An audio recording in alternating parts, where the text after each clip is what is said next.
reality here where the economy we are reported, we're told rather, is growing at a record level of about 5-6%, but the reality on the ground is fundamentally different. People are scouting for employment opportunities which they cannot get. Cost of living is skyrocketing, the cost of doing business is rising, and at the grassroots, doing business across counties rather, is being highlighted as a key challenge being faced by the private sector. So this is now a matter we want to take a deep dive into, and I'm joined, as I said, by Billow Kerrow. Welcome on set. Thank you. The question we're asking tonight is, where is the money? I'd like to know your thoughts. Well, the money, one, has gone to the Chinese. We all know about it. It's a huge debt, largely to the Chinese. And secondly, it has gone to the government executive. They've stolen it. That's where the money has gone. It's either gone to the Chinese or it's gone to the pockets of the people who run the country. Mm-hmm. And so I agree. I mean, the last couple of years or 3 years or so, Kenyans have realized that the 5 to 6. In fact, our economy has been stagnant for the last 8-9 years at 5 to 6%. But in some of the earlier years, that 5 to 6% was growth in real areas, like agriculture or and sectors that really impact on the Kenyans. But this 5 to 6% in the last couple of years is what I normally call the elitist economy. This is the communication sector, the financial sector, or sectors which do not impact on the on majority of Kenyans. So you get into a situation where then the government says the economy is growing on paper, yes, but in reality it's not. And I think many of the the reasons that have been given in the clips you have aired justify that, and I think we need to look at them. Billow Kerrow, you're pointing to a structural challenge that we have with the economy, but let me get to the subject of tax revenue. And on the one hand, Kenyans say we are overtaxed. On the other hand, KRA is not meeting its revenue targets. Why do we have this situation in our day-to-day? It's about the government living beyond its means. That's it. You must cut your clothes to your size. If the government says we want 3 trillion and the economy can only raise 1.5 trillion, I mean, you can't blame the KRA or the revenue collection. It's about what target did you set for your expenditure. There is no attempt by this government to rationalize its expenditure in the last 7-8 years. In fact, they kept on increasing the government expenditures, not just in various state corporations and institutions that have been created, but I think largely on,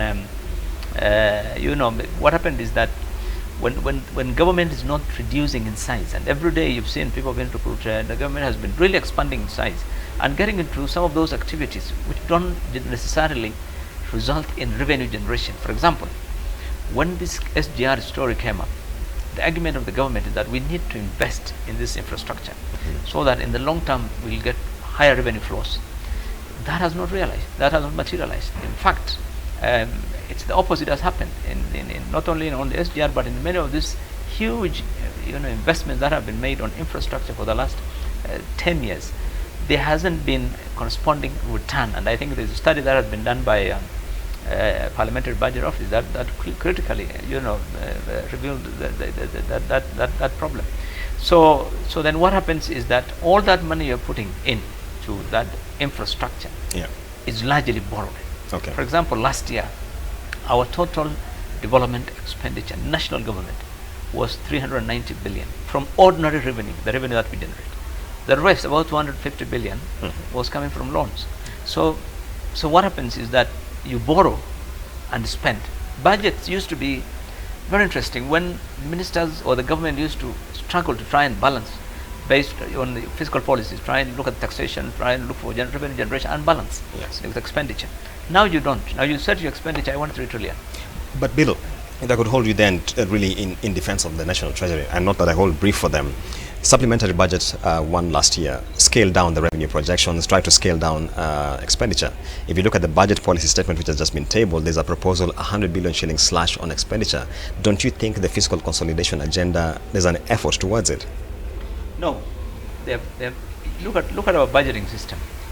The last 3 years, they do a budget, it gets approved by Parliament in June. 1 month later, in August, we're going for austerity. We have to review the budget. I think in 2018 we actually had 2 supplementary budgets, you remember. There is no time the last 3 years that this government has done a budget and it ran for 6 months. Immediately a month or 2 later, they're in crisis. You have to, freeze expenditure, austerity measures, review the budget. I mean, they have done that, and so I'm not surprised that in the final budget policy statement that they gave, then they had, there's an attempt to. The reason is obvious. It's just that in the next 9 months, 1 trillion shillings in loans will mature. Yeah. Last year, this is 2019-2020, the amount of interest alone for servicing the loans was 441 billion in the budget. So you are saying by December by next year, this government will need 1.5 trillion just to service loans. So you can understand why then they have to try and reduce development expenditure, and the impact on reduction of development expenditure would be adverse really on the economy, because and it's obvious, because when the economy is depressed, the last thing you should do is to try and contract the economy by trying to reduce demand, trying to reduce government expenditure, because government is the largest expenditure or stimulator in the economy. I see. And so when you find then because of and this is created by these poor policies for the last 4 or 5 years of trying to borrow, excessively. Okay. And so I think it's unfortunate, but they seem to be in a catch-22, because they can't. And the second thing is that if they were to borrow domestically, then it's also hurting the economy. Yes.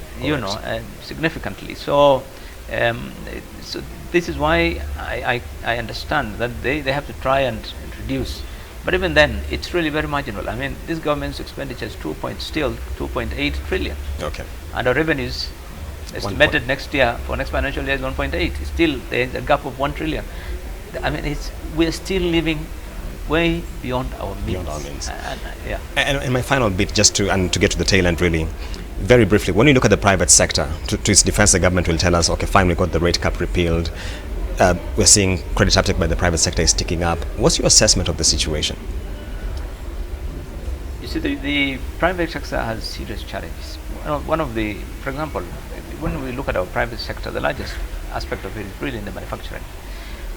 One of the challenges we've always had is the competitiveness in the market, regionally and so forth. And this challenge is because of the high cost of production. This government of Jubilee for the last 7 years, their main arguments have been that we'll reduce the cost of production. One, through lowering the cost of energy. It hasn't really happened significantly. I mean, manufacturing, it doesn't really. Number two, freight charges, for example. This whole SGR cost was about reducing freight charges. It hasn't really helped us. We're still paying more or less the same costs. And so this is why you find companies relocating. And this is why, third, the issue of taxation. Really, I mean, you don't, in a situation like this, try to tax more, because what happens is then the companies do not expand. Instead, everyone is trying to make, to keep their heads above the water, so they're cutting down expenditure. We're sending employees home. Companies are rationalizing, and then when the wage, that also affects the company. So I think private sector is really struggling, and that can be seen on the performance on even the blue chip, you see NSE this year. Yeah. It's worst performance in so many years. Mm-hmm. But outside NSE, the situation is worse. In the informal sector, companies, small service companies that Kenyans have survived on, people are folding. Companies have been folding, and they're not being reported in large numbers, and so on, putting many people out. And the reason is you've taxed people. Those high taxes were not necessary. What the government needs to do, and this thing, the solution cannot come from anywhere else other than the government really rationalizing its expenditure. Let me hold you on that and ask you my final question. The cost of living, inflation is now up to 6%. Some concluding thoughts from you. Our inflation rate can be misleading. If it remains at 6%, 5-6%, but the reality is the one that affects the cost of living. For example, maize prices, according to the parliamentary budget, last 1 year, 2019, it went up by 30%.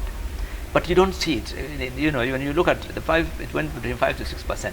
You don't see it because it's distorted by the other the other parameters in the basket. Things like fuel prices not going up and sometimes going down, and other so and the rentals and the going down and so forth. So, but in reality, the food prices have been going up significantly, and that is the thing which really counts.